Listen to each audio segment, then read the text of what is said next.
Chandar dining table पर बैठा हुआ खाना खा रहा था। वाह सीमा, तुम कितना स्वादिष्ट खाना बनाती हो। वैसे मैं सोच रही थी कि क्यों ना हम अपना एक रेस्टोरेंट खोल लें। मैंने कुकिंग क्लासेस भी की हैं और आपने होटल मैनेजमेंट, और इससे हमें कहीं और काम भी नहीं करना पड़ेगा और हमारा घर भी अच्छे से चल जाएगा। बात तो तुम ठीक कह रही हो सीमा, लेकिन मेरे पास अभी इतने पैसे नहीं हैं कि हम ढाबा खोल लें। आप ऐसे ही परेशान होते हैं। आजकल बैंक से लोन लेना कितना आसान हो गया है। हम बैंक से लोन लेकर एक रेस्टोरेंट खोल लेंगे और फिर बाद में किश्त से लोन चुकाया करेंगे। हाँ, ये हो सकता है। मैं कल ही बैंक मैनेजर से जाकर लोन के बारे में बात करूंगा। हाँ। अगले दिन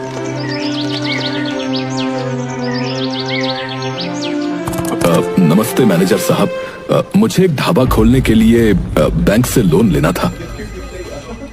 जी जी बिल्कुल, लेकिन उसके लिए आपको कुछ फॉर्मेलिटी करनी पड़ेगी। आप ये फॉर्म भर दीजिए। और फिर कुछ ही दिनों में चंदर को लोन भी मिल जाता है। चंदर और उसकी पत्नी सीमा दोनों अपना एक छोटा सा ढाबा खोल लेते हैं। दो लड़के बैठे हुए बात कर रहे थे। अरे भाई, आज तो ना बहुत भूख लग रही है यार, और कुछ बाहर का खाने का मन भी हो रहा है। एक काम करते ना, हमारे गांव में जो नया ढाबा खुला है उसमें चलते हैं। सुना है वहां कम दाम में बहुत स्वादिष्ट खाना मिलता है। हाँ तो चल फिर, वैसे भी नई नई जगह पर जाना तो हमारा शौक है, और फिर ब्लॉग भी बना लेंगे वहां पर जाकर। और दोनों लड़के चंदर के रेस्टोरेंट में पहुंच जाते हैं। क्या मंगवाऊं तुम्हारे लिए? अंकल, आज तो मंचूरियन खाने का बहुत मन कर रहा है। हाँ, और मेरे लिए एक प्लेट चाउमीन। चंदर जल्दी से जाकर ऑर्डर अपनी पत्नी को दे देता है और थोड़ी देर में खाना उनकी टेबल पर लाकर रख देता है। वाह अंकल, कितनी अच्छी खुशबू आ रही है। इससे तो भूख और भी बढ़ गई। और फिर अपने फोन को निकालकर फोटो खींच लेता है।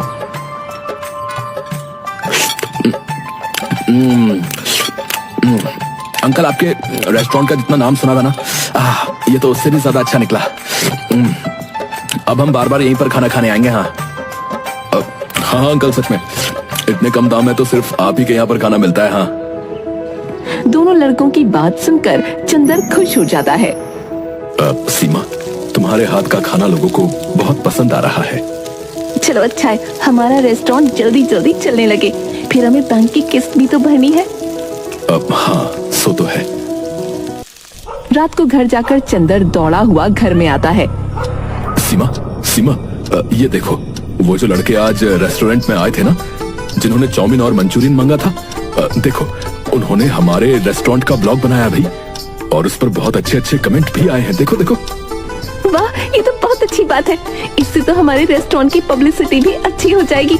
और ये देखो, उन्होंने हमारे रेस्टोरेंट को 5 स्टार रेटिंग भी दी है। कुछ दिन बाद,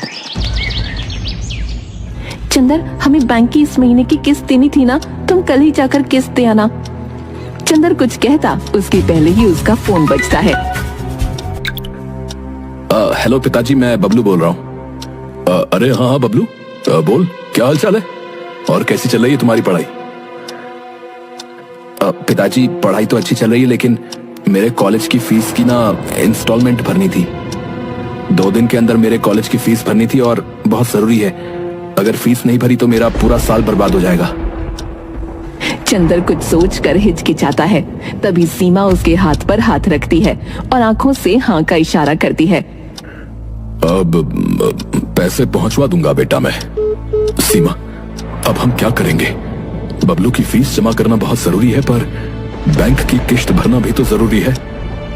आप परेशान मत होइए, बैंक मैनेजर से बात कर लेना। वो बहुत भले आदमी है, वो जरूर आपकी स्थिति को समझेंगे।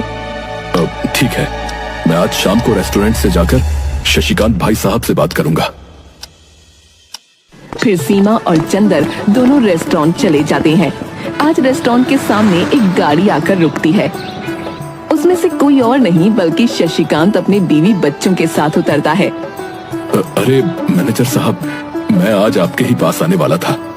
अरे चंदर, बातें छोड़ो, अभी बहुत जोर से भूख लग रही है। कुछ खाने के लिए बढ़िया सा ले आओ। थोड़ी ही देर में चंदर उन्हें जो भी चाहिए वो सर्व कर देता है। शशिकांत की पत्नी पारो अरे वाह भाई साहब, आपके यहाँ का मटर पनीर तो सच में बहुत स्वादिष्ट है। आज पता चला कि लोग इतनी तारीफ क्यों करते हैं आपके रेस्टोरेंट की। पापा मुझे आइसक्रीम भी खानी है। हाँ हाँ बेटा, मैं अभी तुम्हारे लिए आइसक्रीम लेकर आता हूँ। अच्छा हाँ भाई, अब बताओ कि क्या बात करनी थी तुम्हें मुझसे। वो मैनेजर साहब, इस बार मैं किश्त नहीं दे पाऊंगा। वो क्या है ना, मैंने पैसे तो जमा कर दिए थे, लेकिन मेरे बेटे बबलू की कॉलेज की फीस जमा करना बहुत जरूरी था, नहीं तो उसका पूरा साल बर्बाद हो जाता। इसलिए वो पैसे मैंने उसे दे दिए।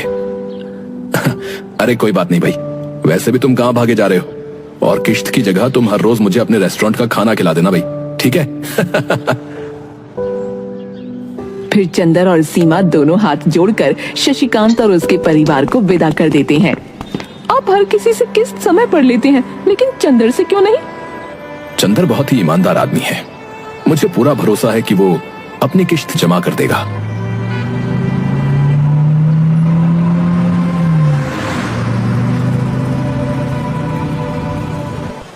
ये रेस्टोरेंट तो चंदर के रेस्टोरेंट से बहुत बड़ा और ज्यादा सुविधाजनक दिख रहा है, लेकिन यहाँ कम भीड़ है और वहाँ ज्यादा। ऐसा क्यों? क्योंकि यहाँ का जो ओनर है वो बहुत ही बदतमीज और लालची किस्म का आदमी है। और वैसे भी होटल बड़ा बनाने से कुछ नहीं होता, उसमें खाना भी स्वादिष्ट होना चाहिए, और चंदर के रेस्टोरेंट में ये सारी बातें हैं। साहब, आपने इतनी मेहनत से इतना अच्छा और बड़ा रेस्टोरेंट खोला, लेकिन आपसे ज्यादा तो उस चंदर का रेस्टोरेंट चल रहा है। हाँ, और सुना है कि उसके रेस्टोरेंट में उसकी बीवी खाना बनाती है भाई। हाँ सरकार, क्यों ना आप भी भाभी जी से ही खाना बनवा लो। अरे उसे सिर्फ खाना खाना आता है, बनाना नहीं। वैसे भी जब आखिरी बार तुम हमारे घर आए थे और मैंने उसे पनीर की सब्जी बनाने के लिए बोला था, तो याद है ना कैसी बनाई थी? हाँ, नहीं, उनसे अच्छा तो हम किसी और से ही बनवा लेंगे। हाँ तो अब जल्दी से सोचो कि उस चंदर का ढाबा बंद कैसे करवाएं, क्योंकि अगर उसका रेस्टोरेंट चल गया तो हमारा रेस्टोरेंट बंद होने की कगार पर आ जाएगा, समझे? वैसे एक तरकीब है हमारे पास सरकार। इस चंदर ने ढाबा बैंक से लोन लेकर खोला है और इस महीने की किश्त भी नहीं चुकाई। अगर हम बैंक में शिकायत कर दें तो बात बन सकती है। अरे लेकिन वो बैंक का मैनेजर शशिकांत, वो उसी की तरफदारी करता फिरता है? जी सरकार, उसकी फिक्र आप क्यों करते हो? अगले महीने इस मैनेजर का ट्रांसफर होने वाला है।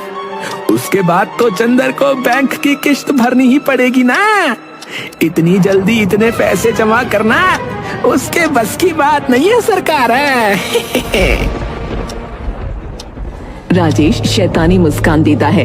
कुछ दिनों बाद शशिकांत का ट्रांसफर हो जाता है और उसकी जगह नए मैनेजर रोहन, जो कि राजेश का रिश्तेदार था, वो आता है। अरे रोहन, और क्या हालचाल है? मैं तुम्हारा बहुत दिनों से इंतजार कर रहा था। हाँ राजेश, तुमने यहाँ मेरा ट्रांसफर करवाने के लिए बहुत पापड़ बेले हैं, बताओ क्या काम है? वो क्या है ना, मेरे रेस्टोरेंट से थोड़ी दूर चंदर नाम के एक आदमी का रेस्टोरेंट है। उसने काफी समय से बैंक की किश्त नहीं भरी। पिछला मैनेजर तो उसे कुछ नहीं कहता था, लेकिन मैं चाहता हूं कि तुम उससे सारे पैसे एक साथ मांगो। मुझे यकीन है कि वो इतने सारे पैसे एक साथ नहीं दे पाएगा। वो तो ठीक है, लेकिन तुम्हें तो पता है ना महंगाई कितनी बढ़ गई है, तो मैं कोई भी काम जो है बिना पैसों से नहीं करता भाई। हाँ भाई, सो तो है, लेकिन तुम फिक्र मत करो, तुम्हारा इनाम मैं घर पर भिजवा दूंगा, ठीक है? ठीक है, फिर कल तक तुम्हें खबर मिल जाएगी कि चंदर और उसकी पत्नी रोड पर आ गए। अगले दिन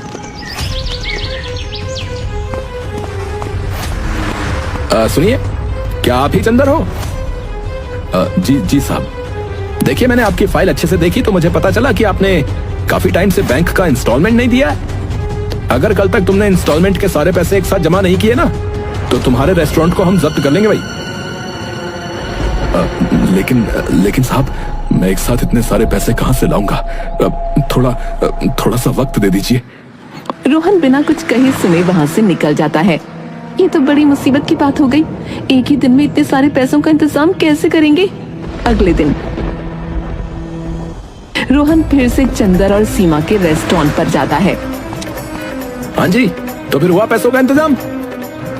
नहीं मैनेजर साहब, आप मुझे बस एक हफ्ते का वक्त दे दीजिए। देखिए, मैंने कल ही आपसे कह दिया था कि एक दिन से ज्यादा आपको वक्त नहीं मिलेगा। अब तुम्हारा घर और रेस्टोरेंट दोनों जब्त कर लूंगा। और ये देखो, ये रहे कानूनी कागजात, ये सब ऑफिशियल है। सीमा और चंदर कुछ नहीं कर पाते। अब हम कहाँ जाएंगे जी? अब ना तो घर रहा ना रेस्टोरेंट, अब हम क्या करेंगे? चंदर बिना कुछ बोले रेस्टोरेंट की बातें याद कर रहा था। हम दोनों 2 दिन से इधर उधर भटक रहे हैं, अब मुझ में ताकत नहीं रही। और एक जगह पर बैठ जाते हैं। तभी पीछे से एक आवाज आती है जो कि बबलू की थी। पिताजी, आपकी ये हालत कैसे हुई? मैं घर और रेस्टोरेंट दोनों जगह गया, लेकिन मुझे पता चला कि बैंक ने हमारा घर और रेस्टोरेंट दोनों जब्त कर लिए। फिर चंदर बबलू को सारी बातें बताता है।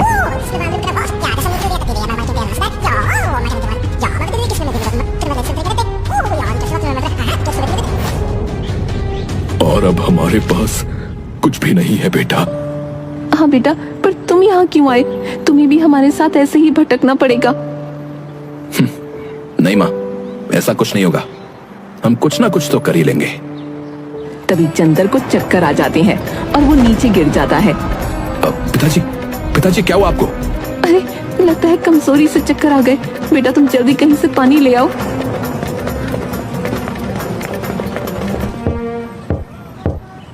अरे दादा, थोड़ा पानी दे दो, वो मेरे पिताजी बेहोश हो गए। आदमी जल्दी से उसे एक लोटे में पानी दे देता है और बबलू चंदर को पानी पिलाकर एक जगह बैठा देता है। पिताजी, अब आप ठीक हैं? चंदर हाँ में सिर हिला देता है। माँ, मैं ये लोटा देकर आता हूँ। बबलू फिर उस घर में जाता है और लोटा दे देता है। तभी उसकी नजर एक ट्रक पर पड़ती है। अरे काका, ये ट्रक ऐसे ही क्यों पड़ा हुआ है? अरे खटारा है भाई, भंगार में बेचना है हमें। अच्छा काका, तो ये ट्रक जो है आप मुझे दे दीजिए। कितने में बेचोगे? बबलू उस आदमी से ट्रक ले लेता है। अरे काका, ये ट्रक तो अभी चल सकता है। देखो, मैंने इस ट्रक की जगह जो है ना बहुत सारे नए ट्रक ले लिए हैं, तो अब ये जो है किसी काम का नहीं रहा मेरे लिए भाई। बबलू ट्रक को जैसे तैसे चलाकर चंदर और सीमा के पास ले जाता है। अरे बबलू, इस खटारा ट्रक को तुम यहाँ क्यों ले आए? अरे माँ, ये खटारा नहीं, हमारी खुशियों का पिटारा है। और फिर सीमा और चंदर को सारी बातें बताता है। अच्छा, लेकिन तुम इस खटारा ट्रक का करने क्या वाले हो बेटा? पिताजी, आप बस मुझे थोड़ा सा समय दे दो, फिर आपको सब कुछ समझ में आ जाएगा। बबलू उस खटारा ट्रक को सीधा करने में जुट जाता है। बबलू उस पर कलर भी कर देता है और बस 2 दिन में ही वो खटारा ट्रक बिल्कुल नया दिखने लग जाता है। बेटा, तुमने तो इस ट्रक को बिल्कुल नए जैसा बना दिया, लेकिन तुम करना क्या चाहते हो? माँ, बड़े बड़े शहरों में इसे फूड ट्रक कहते हैं। क्या? Food truck? हाँ सीमा, इस ट्रक को जो है हम कहीं भी ले जा सकते हैं। इसे हम हमारा चलता फिरता होटल बना सकते हैं। हाँ माँ, ये हमारा नया रेस्टोरेंट रहेगा और इस रेस्टोरेंट की स्पेशलिटी ये है कि आप इसे कहीं भी लेकर जा सकते हैं। इसका मतलब पहले तो सिर्फ फूड डिलीवरी होती थी, लेकिन अब हम होटल डिलीवरी भी कर सकते हैं। फिर सीमा और चंदर दोनों हंसते हैं। वैसे मुझे लगता है कि हमें इस रेस्टोरेंट की पब्लिसिटी करनी चाहिए।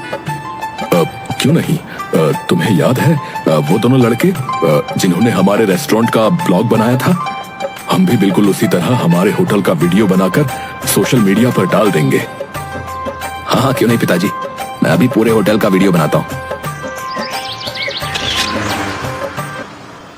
कुछ ही समय में बबलू का बनाया हुआ रेस्टोरेंट बहुत फेमस हो गया। कुछ आदमी नुक्कड़ पर बैठे बातें कर रहे थे। अरे भाई, तुमने सुना क्या? अरे पास के गांव में एक होटल है भैया, जो कि जरूरत पड़ने पर खुद चल कर जाता है। बस हमें एक बार जो है उस होटल को ऑर्डर करना पड़ता है, बस हो गया।